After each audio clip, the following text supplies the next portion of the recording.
Hello बच्चों, आपका स्वागत है स्ट्रिंग एजुसर्व के यूट्यूब चैनल पे। बच्चों, आप इस चैनल पे क्लास 11, 12 आईआईटीजी और नीट के लिए अपनी फिजिक्स की तैयारी करते हैं।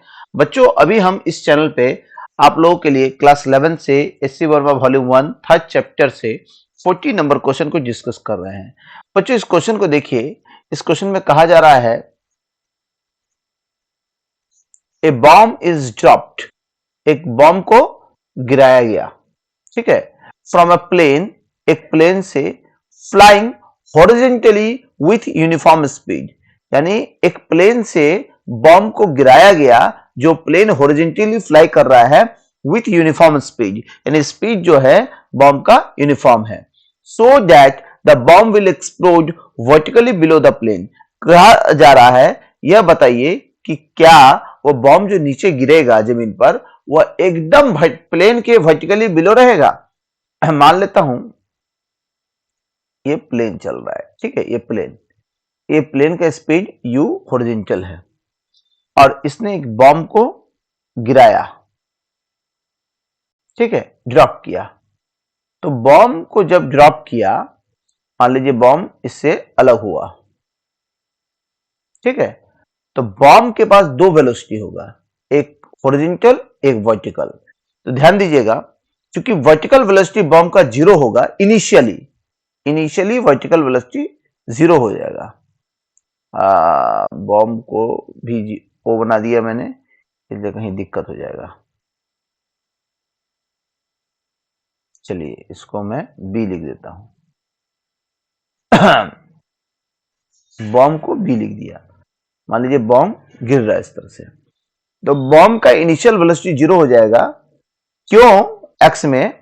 क्योंकि प्लेन का वेलोसिटी एक्स में जीरो है, कुछ है ही नहीं है, जबकि प्लेन का वेलोसिटी वाई में, सॉरी मैंने थोड़ा सा ये यहां पर वाई लिखना चाहिए था। मैं अपनी बात को रेक्टिफाई करता हूं। प्लेन का वेलोसिटी एक्स में है u, इसलिए बॉम्ब का भी वेलोसिटी इनिशियल वेलोसिटी एक्स में होगा u, जबकि प्लेन का वर्टिकल वेलोसिटी जीरो है, इसलिए बॉम्ब का भी इनिशियल वर्टिकल वेलोसिटी जीरो होगा। क्योंकि जब कोई ऑब्जेक्ट किसी सिस्टम से छूटता है या गिरता है तो उस ऑब्जेक्ट का इनिशियल स्टेट ऑफ मोशन वही होता है जो उस सिस्टम का होता है जिस सिस्टम से वह ऑब्जेक्ट अलग हुआ है। तो बॉम्ब का यहां पर इनिशियल वेलोसिटी सिर्फ एक्स दिशा में होगा u और y दिशा में होगा जीरो, ठीक है।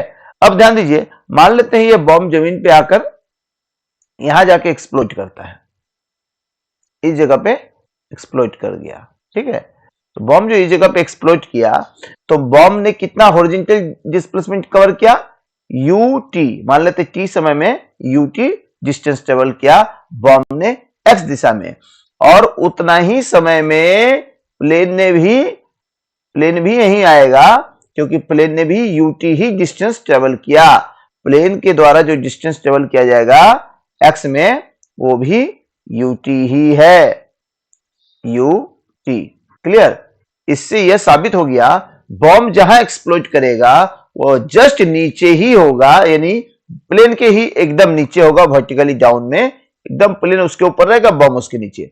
उसके बाद कहा जा रहा है, इज द स्टेटमेंट ट्रू? क्या यह स्टेटमेंट फिर भी ठीक रहेगा? If the plane flies with uniform speed but not horizontally, यानी क्या यह स्टेटमेंट तब भी सही रहेगा जब प्लेन जो है मान लीजिए किसी एंगल से फ्लाई कर रहा है लेकिन वेलोसिटी उसका यूनिफॉर्म है, तो u। अब मान लीजिए एंगल से भी ये अगर फ्लाई करेगा तो हॉरिजॉन्टल स्पीड तो u cos थीटा हो गया, ठीक है, वर्टिकल स्पीड ना u sin थीटा है। तो मान लीजिए वो वहां से बम छूट के गिरा जमीन पे, तो हॉरिजॉन्टल दूरी फिर again u cos theta into t ही ट्रेवल किया, और प्लेन भी हॉरिजॉन्टल में इतना ही ट्रेवल किया, u cos theta into t, यानी बॉम्ब इस केस में हॉरिजॉन्टल दूरी u cos theta into t travel किया, और प्लेन भी u cos थीटा t, इसलिए इस केस में भी प्लेन बॉम्ब के ऊपर रहेगा जहां पे बॉम्ब एक्सप्लोड कर रहा होगा। इस बात का आंसर यस में होगा, ठीक है। सेकंड का आंसर यस, ठीक है। बच्चों इसके बावजूद अगर दिक्कत हो रही होगी आपको तो आप कमेंट बॉक्स में जाकर लिख सकते हैं, मैं आंसर देने की कोशिश करूंगा।